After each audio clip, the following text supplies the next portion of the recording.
우리가 신앙생활을 하면서 사역자들과 또 신앙의 선배들로부터 반복적으로 강조하여 듣게 되는 그러한 어떤 말들이 있습니다. 그 중에 하나가 말씀 생활에 대한 강조. 한 번쯤은 들어보셨어요? 성경은요, 왜 그런가 하면 우리 인간이 하나님께서 어떠한 분이신가를 알 수 있는 유일한 방법, 또한 유일한 길이기 때문이죠. 내가 그 하나님으로부터 어떤 은혜를 받았는가를 알 수 있는 것이 바로 이 성경 말씀을 통해서 가능하기 때문입니다. 말씀의 중요성을 강조하여 말할 때마다 이어지는 연관 질문들이 있어요. 뭐냐면 먼저는 목사님 중요성은 알겠는데 이걸 보고 있자니 너무 어려워서 뭔 말인지도 잘 모르겠고 뭔 말인지 모르다 보니까 너무 어렵다 보니까 그만 책장을 이렇게 덮게 돼요. 읽기가 좀 주저해집니다 하는 그런 하소연들이죠. 성경이 너무 어려운데 어떻게 이걸 계속 지속적으로 읽냐는 거죠. 성경을 우리가 올바로 이해하기 위해서 가이드가 필요하다라는 것을 우리가 기억하고 나아갔으면 좋겠어요. 이 성경을 우리가 읽고 묵상하고 이해하기 위해서 하나님께서 이 일을 위해서 세우신 자들이 있다는 거죠. 가이드들이죠. 일종의 우리가 여행을 가게 됐을 때 잘 모르는 지역에 갔을 때 그 지역을 구석구석 잘 둘러볼 수 있는 가장 빠르고 쉬운 방법이 바로 현지 가이드를 통해서 여행을 하는 거겠죠. 성경도 마찬가지. 우리가 이 성경의 내용들을 속속들이 다 알지는 못해요. 그런데요, 이 인도자의 역할을 하는 사역자나 우리 리더들이 그렇다고 해서 하나님께서 이를 위해서 세우셨다라고 해서 이 성경의 모든 내용을 다 알고 있는가? 그렇지 못하다. 저 역시도 이 내용들에 대해서 다 모르기 때문에 공부해야 되고 한 주 동안 연구해야 되고 또 보고 배우고 하는 일들을 게을리할 수가 없는 것이죠. 그런데요, 그렇게 인간적으로 애를 써도 결국에 진정한 가이드가 되시는 분, 우리를 인도하시는 진리의 영께서 인도해 가시는 우리의 진정한 가이드가 되신다는 거죠. 그 진리의 영께서 우리의 가이드가 되셔서 인도해 주셔야만 이 성경을 우리가 온전히 이해할 수가 있는 것입니다. 인간인 우리 사역자와 리더들의 그 인간적인 수고와 또한 성령 하나님의 이 인도하심이 같이 콤비네이션이 되었어요. 그 말씀을 우리에게로 알 수 있도록 깨닫게 하도록 인도해 가시는 그러한 역사가 일어난다는 것이죠. 그렇기 때문에요, 우리 한 주 동안 큐티 하실 때는 처음에 해야 할 게 뭐냐면요, 기도하세요.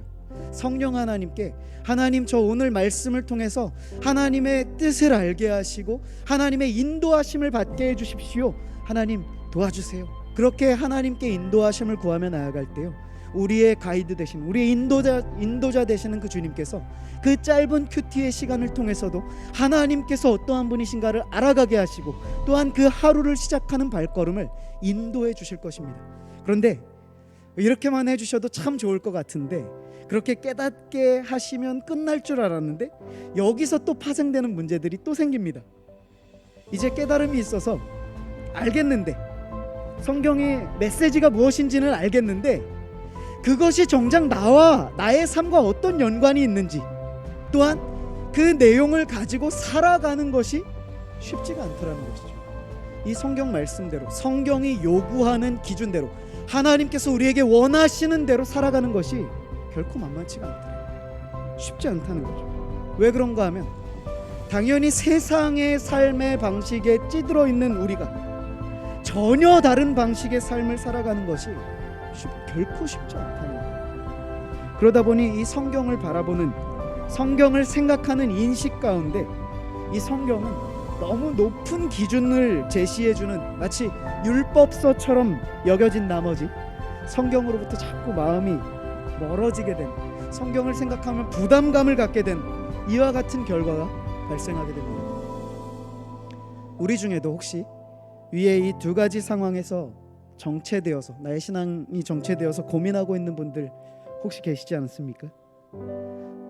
성경이 도무지 이해할 수 없을 만큼 어려워서 읽기 어렵다든지, 혹은 그 단계는 뛰어넘었는데 깨달음은 있는데 그 기준이 너무 높게 여겨져서 이대로 살아내기가 너무 힘들고 버거워서 부담감에 읽기를 포기하시는 그러한 상태에 계신 분들이 있지 않냐는 것입니다. 우리 오늘 본문을 통해서요, 어떤 팁을 얻을 수 있을지 한번 살펴봅시다. 가이드의 도움 받기를 즐거워하고 배움의 자세로 말씀을 대하는 사람들, 또 겸손히 그 말씀을 받고 삶으로 살아내는 사람들을요, 저는 오늘 이렇게 부르고 싶어요. 말씀에 진심인 사람들. 바로 오늘 본문에 등장하는 베레아 사람들이요, 말씀에 진심인 사람들의 표본이라고 볼 수가 있는데요, 사도 바울이 이들에게 복음을 전할 때 이 17장 11절 중간에 보니까 그들은 간절한 마음으로 말씀을 받았다라고 기록합니다. 베레아 사람들은요, 하나님의 말씀을 대할 때 간절함으로, 여기서 간절함으로 번역된 이 단어의 원어적인 의미에는요, 자발성을 가진 모든 열정, 열망, 열성이라는 의미로 해석이 가능합니다. 즉 그들은요, 이 하나님의 말씀을 받는 일에 있어서 자발성을 가지고 자신이 할 수 있는 모든 열정을 쏟아 부었다라는 것입니다. 이 말씀을 접한 후에 보인 또 다른 특징이 있어요. 11절을 이어서 보시면 그들은 말씀을 듣고 난 후에요, 그 말씀이 정말 그러한가 하여 날마다 상고했다라고 합니다. 저는 이 짧은 구절을 통해서요, 몇 가지, 세 가지 정도의 중요한 자세를 돌아보게 되는데, 일단은 비판적인 수용 자세입니다. 나에게 주신 이 말씀이 정말 이 말씀을 나의 것으로 받기 위해, 가져가기 위한 단계로 이들은 비판적인 수용의 자세를 보였다는 것이죠. 이 말씀이 정말 그러한가요? 호기심과 탐구적인 자세입니다. 또 한 가지 볼 수 있는 특징은 날마다 그들은 매일매일, everyday, 신앙의 성장을요, 종종 헬스에 비유를 하곤 합니다. 근육의 성장을 위한 가장 기초가 되는 자세가 뭔지 아세요? 꾸준히, 성실하게, 날마다 조금씩 늘려가는 거예요. 운동을 잘하는 사람들은요, 절대 하루에 무리하지 않아요. 조금씩 중량을 늘려갑니다. 어제보다 하나 더, 어제보다 1kg 더, 그리고 결국 꾸준히, 성실히 하죠. 그렇게 볼 때요, 이 베레아 사람들은요, 그 비결을 이미 터득한 고수들이었어요. 날마다 하나님의 말씀을 상고했다라고, 묵상했다라고 합니다. 그리고 마지막 그들에게서 발견한 자세는 이 상고한다라고 하는 표현인데요, 상고했다는 말의 원어적인 의미는요, 자세히 조사한다라는 의미가 있습니다. 자세히 조사하듯이 성경을 연구하며 곰곰이 생각하는 깊은 묵상이었던 것이죠. 이처럼 베레아 사람들은요, 정말 말 그대로 말씀의 진심이었던 사람들이었습니다. 그런데 우리 오늘 청년들에게는요, 이거 말고 하나 더, 하나의 비법을 더 전수해 주려고 합니다. 단순히 사모하는 마음으로 말씀을 받고 날마다 상고하는 자세, 굉장히 중요하죠. 바람직한 귀한 자세입니다. 하지만 말씀을 대하는 자세가 여기서 그쳐서는 안 됩니다. 받은 그 말씀을 나의 삶에서 살아내는 그 시도와 노력이 필요하다는 것이죠. 이것을 히브리서 4장에서 너무나 잘 설명해 주고 있어요. 2절에 보시면 그들과 같이라고 하면서 시작을 하고 있어요. 여기서 말하는 그들은요, 바로 출애굽 1세대 사람들이에요. 그들과 같이 우리도 복음을 전함을 받은 자들이래요. 그렇다면 출애굽 1세대 사람들에게는 어떤 복음이 전해졌습니까? 종되었던 땅 애굽으로부터 약속하신 땅 가나안으로 인도하시겠다는 하나님의 구원의 메시지를 이들은 받았어요. 그러나 결국 그 복음, 이들이 들었던 이 복음, 이 소망의 메시지가 그들에게 유익이 되지 못했다라고 기록하죠. 그 이유가 무엇입니까? 듣는 자가 믿음과 결부시키지 않았기 때문이다 라고 기록하고 있습니다. 잘 보십시오. 우리의 손에 복음이 이미 주어졌습니다. 그런데 이 복음이 유익이 되는 자와 유익이 되지 못하는 자가 있다라고 기록하는 거예요.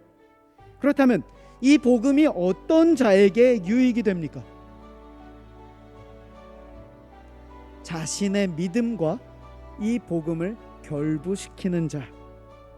믿음과 결부시킨다 라고 하는 이것을요, 저는 아까 살아낸다, 우리의 삶으로 살아낸다라고 표현을 했는데요, 정말 그것이 하나님의 뜻이라는 사실에 대한 이 신뢰와 확신, 그 믿음이 있다면요, 그 말씀이 나를 주장하게 하는 삶이에요.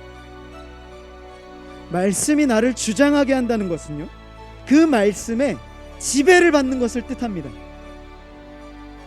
어쩜 이 시대의 그리스도인들에게 가장 연약한 부분이 아닐까? 머리로는요, 어쩜 그렇게 다들 신학자 버금가는지 모르겠어요. 지식적으로 무지해서 한국 교회가 지탄의 대상이 되었습니까? 오히려 머리만 너무 커져버린 것이 문제의 핵심이 아닐까요? 오늘 히브리서 말씀과 같이 듣는 자가 그 말씀을 자신의 믿음과 결부시키지 않은 결과 아닙니까? 그렇다면 우리는 어떻냐는 질문을 던져보자는 것입니다. 말씀을 대하는 나는 간절함과 사모함으로 이 말씀 앞으로 나아가고 있는가? 알게 하시고 깨닫게 하신 그 말씀을 날마다 상고하여 묵상하고 있는가? 끝으로 그 말씀을 믿음과 결부시켜 그 말씀이 나를 주장하게 하는가? 우리 이 세 가지를 자신에게 계속 질문해보고 이 질문 앞에서 나를 돌아보셨으면 좋겠어요. 오늘 말씀을 우리가 날마다 상고함으로 이 능력으로 살아가는 우리 양해문교회 청년,